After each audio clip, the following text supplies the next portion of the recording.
ہماری ویڈیوز دیکھنے کے لیے ہمارے چینل صراط جنت کو سبسکرائب کریں۔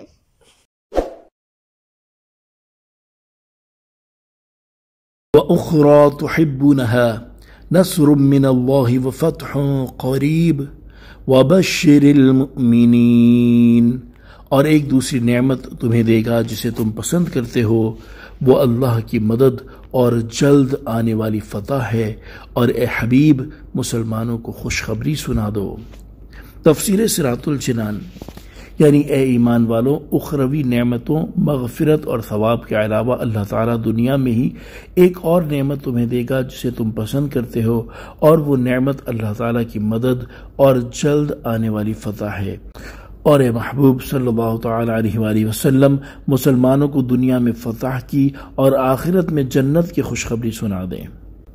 نوٹ: اس آیت میں فتح سے یا فتح مکہ مراد ہے یا اس سے فارس اور روم کے شہروں کی فتح مراد ہے۔ دوسرے قول کے مطابق اس آیت میں حضرت ابو بکر صدیق رضی اللہ تعالی عنہ اور حضرت عمر فاروق رضی اللہ تعالی عنہ کی خلافتوں کی طرف اشارہ ہے، کیونکہ انہی کے دور میں فارس اور روم کے شہر فتح ہوئے۔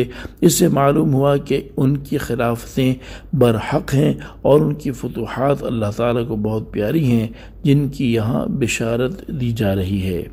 یا ایہا الذین آمنوا کونوا انصار اللہ کما قال عیسی ابن مریم للحواریین من انصاری الی اللہ قال الحواریون نحن انصار اللہ فآمنت طائفة من بنی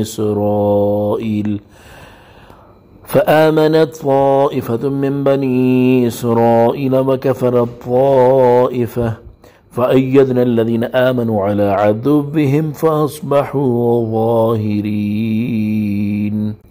اے ایمان والوں، اللہ کے دین کے مددگار بن جاؤ، جیسے عیسیٰ بن مریم نے حواریوں سے فرمایا تھا، کون ہیں جو اللہ کی طرف ہو کر میرے مددگار ہیں؟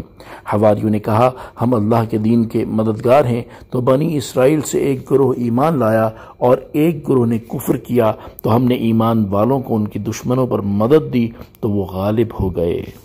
تفسیر صراط الجنان، اس آیت میں مسلمانوں کو دین کی مدد کرنے اور مخالفین کے ساتھ جہاد کرنے کی ترغیب دی جا رہی ہے۔ چنانچہ اس آیت کا خلاصہ یہ ہے کہ اے ایمان والوں، اللہ تعالیٰ کے دین کے مددگار بن جاؤ، جیسے حضرت عیسیٰ علیہ السلام کے حواریوں نے اس وقت اللہ تعالیٰ کے دین کی مدد کی تھی جب آپ علیہ السلام نے حواریوں سے فرمایا تھا، کون ہے جو اللہ تعالیٰ کی طرف ہو کر میری مدد کریں؟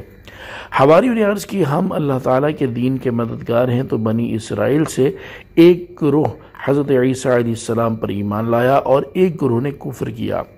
ان دونوں میں جنگ ہوئی تو ہم نے ایمان والوں کو ان کے دشمنوں پر مدد دی تو ایمان والے غالب ہو گئے۔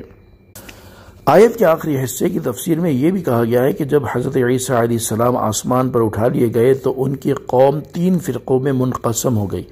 ایک فرقے نے حضرت عیسیٰ علیہ السلام کے بارے میں کہا وہ اللہ تھا، آسمان پر چلا گیا۔ دوسرے فرقے نے کہا وہ اللہ تعالیٰ کا بیٹا تھا، اس نے اپنے پاس بلا لیا۔ تیسرے فرقے نے کہا وہ اللہ تعالیٰ کے بندے اور اس کے رسول تھے، اس نے اٹھا لیا۔ یہ تیسرے فرقے والے مومن تھے اور ان کی ان دونوں فرقوں سے جنگ رہی اور کافر گروہ ان پر غالب رہے، یہاں تک کہ انبیاء کے سردار محمد مصطفیٰ صلی اللہ تعالیٰ علیہ وآلہ وسلم نے ظہور فرمایا۔ اس وقت ایماندار گروہ ان کافروں پر غالب ہوا۔